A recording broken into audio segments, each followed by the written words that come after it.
സുഹൃത്തുക്കളെ, നമ്മളിപ്പോൾ നിൽക്കുന്നത് അരുവിക്കര നിയോജകമണ്ഡലത്തിലെ കുറ്റിച്ചൽ പഞ്ചായത്തിലാണ്. കുറ്റിച്ചൽ പഞ്ചായത്തിലെ കോട്ടൂർ വനമേഖലയിൽ കൊമ്പിടി ഊരിലുള്ള പ്രിയങ്കരനായിട്ടുള്ള ശ്രീ ശ്രീധരൻ, അദ്ദേഹത്തിനെ കുറിച്ചുള്ള വാർത്തകളൊക്കെ പല ചാനലുകളിലും പത്രമാധ്യമങ്ങളിലുമൊക്കെ വന്നിരുന്നു.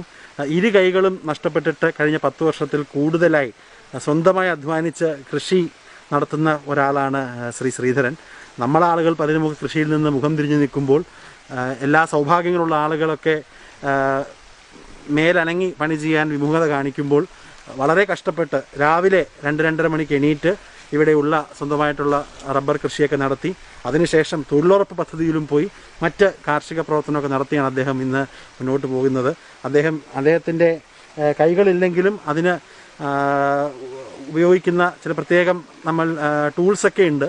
അതിൻ്റെ കാര്യങ്ങളൊക്കെ അദ്ദേഹം വഴിയേ പറയും. പക്ഷേ എനിക്കൊരു അഭ്യർത്ഥനയുള്ളത്, നിങ്ങളെല്ലാവരും ഇതൊക്കെ ഒന്ന് കാണണം. ഇതൊക്കെ വളരെ ഒരു ചെറിയ സാങ്കേതികവിദ്യ ഉപയോഗിച്ച് അദ്ദേഹത്തിൻ്റെ കൈകൾക്ക് പാകത്തിനായിട്ട് ഉണ്ടാക്കിയിരിക്കുന്ന മൺവെട്ടിയും പിക്കാസും ഒക്കെയാണ്. കാണുന്ന പ്രേക്ഷകരോട് പറയാനുള്ളത്, നമ്മളൊക്കെ ധാരാളം എൻജിനീയേഴ്സൊക്കെ ഇത് കണ്ടുകൊണ്ടിരിക്കുകയായിരിക്കും. അപ്പോൾ ഇദ്ദേഹത്തിന് അനുസൃതമായിട്ടുള്ള രീതിയിൽ എന്തെങ്കിലും ഇതുപോലത്തെ ടൂൾസൊക്കെ നമുക്കൊന്ന് കസ്റ്റമൈസ് ചെയ്യാൻ കഴിയുമായിരുന്നെങ്കിൽ ഭയങ്കര സൗകര്യമായിരുന്നേനെ. ഇപ്പോൾ ഇതൊക്കെ ഞാൻ മനസ്സിലാക്കുന്നത് നമ്മൾ കുറ്റിച്ചലിരുന്ന് തന്നെ നമ്മൾ ചെയ്യിപ്പിക്കുന്നതാണ്, ലേത്തിലും കടയിലും ഒക്കെ പോയിട്ട്. ഇച്ചിലൂടെ ഫ്ലെക്സിബിളായിട്ട് ഉള്ള മെറ്റീരിയൽ കൊണ്ടൊക്കെ ചെയ്യാൻ കഴിയുകയാണെങ്കിൽ അദ്ദേഹത്തിന് വലിയ ഒരു ബെനിഫിറ്റ് ആയിരുന്നേനെ. അതുകൂടെ എല്ലാവരും ഒന്ന് കാണാൻ പറ്റുമെങ്കിൽ തീർച്ചയായിട്ടും എന്നെയോ അല്ലെങ്കിൽ കിരണിനെയോ ഒന്ന് അറിയിച്ചാൽ മതി. ബാക്കി നമുക്ക് കോൺടാക്ട് ചെയ്യാം. തൊഴിലുറപ്പ് പണി റബ്ബറിന് പ്ലേറ്റ് ഇടി, അങ്ങനെ കല്ലടുക്ക്, അങ്ങനെയുള്ള എല്ലാ പണികളും ഉണ്ട്. അതൊക്കെ നമ്മൾ എൻ്റെ മെയിൻ ആളായിട്ട് നോക്കി കണ്ട് ചെയ്യും. അതിൻ്റെ അളവിന് കറസ്റ്റിനൊക്കെ ചെയ്യും. എത്ര തൊഴിലുറപ്പ് ദിനങ്ങൾ വരെ കിട്ടാറുണ്ട്? എത്ര ഇതിനാന്ന് വെച്ചാൽ ആഴ്ചയിലാണ് മസ്റ്റോളം അടിച്ചു തരുന്നത്. അതിൽ ഒരു ദിവസം വിടാതെ ചെയ്യണമെന്ന് പറഞ്ഞിട്ടുണ്ട്. എല്ലാവർക്കും ഒരു പ്രചോദനമാണ് പറഞ്ഞുകൊണ്ടിരിക്കുകയാണ്. വീട്ടിൽ നിന്നൊക്കെ പറഞ്ഞിട്ടുണ്ട് പ്രത്യേകം പറയണമെന്ന് വൈഫോണിനൊക്കെ. വനമേഖലയിൽ പോകുമ്പോൾ ഏറ്റവും കൂടുതൽ കിട്ടുന്നത് ഇങ്ങനെ കുടിക്കാൻ കരിക്കാണ്. അത് ഏറ്റവും ഒരു പ്രത്യേകത, നമുക്ക് ഈ സ്ട്രോ ആയിട്ട് നൽകുന്നതല്ല, ഇത് ഈറയാണ്. സാധാരണ സ്ട്രോയേക്കാളും പെർഫെക്റ്റ് ഫൈൻ ഷേപ്പിൽ വരുന്നു.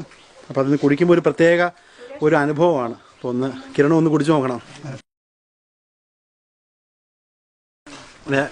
ഈ മേഖലയിലേക്ക് ഏറ്റവും ശ്രേഷ്ഠമായിട്ടുള്ള ഭക്ഷണം കപ്പയും മുളകും ഒക്കെയാണ്.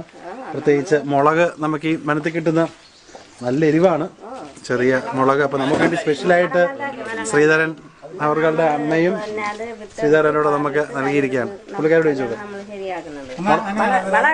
ഇടുന്നൊന്നുമല്ല ഇത്, വളം ഇടുന്നതല്ല ഇത്. മലങ്കാന്താരി മുളക് ഞങ്ങൾ വളമിട്ടല്ലാതെ ശരിയാക്കുന്നത്. വളമൊന്നും ഇടുന്നതല്ല, വളമൊന്നും ഇടുന്നതല്ല. നമ്മൾ വളമിട്ട് ശരിയാക്കുന്ന മുളകല്ല ഇത്. നമ്മൾ നല്ല എരിവാണല്ലേ? നല്ല എരിയൊക്കെ ഉണ്ട്. ശ്രീധരൻ ചേട്ടനെ പരിചയപ്പെടാൻ കഴിഞ്ഞതിൽ വളരെയധികം സന്തോഷം എനിക്കുണ്ട്. അപ്പോൾ എനിക്ക് അതോടൊപ്പം തന്നെ എന്നെ ഇങ്ങനെയുള്ള ഒരു ആളെ പരിചയപ്പെടാൻ എനിക്ക് കാരണമായ ശബരിനാഥൻ MLA കൂടി ഒരു നന്ദിയോടെ പറഞ്ഞുകൊണ്ട് തന്നെ ഈ എപ്പിസോഡ് ഇവിടെ തീരുന്നു. വീണ്ടും മറ്റൊരു വീഡിയോ ആയി കാണാം. അതുവരേക്കും ബൈ ബൈ.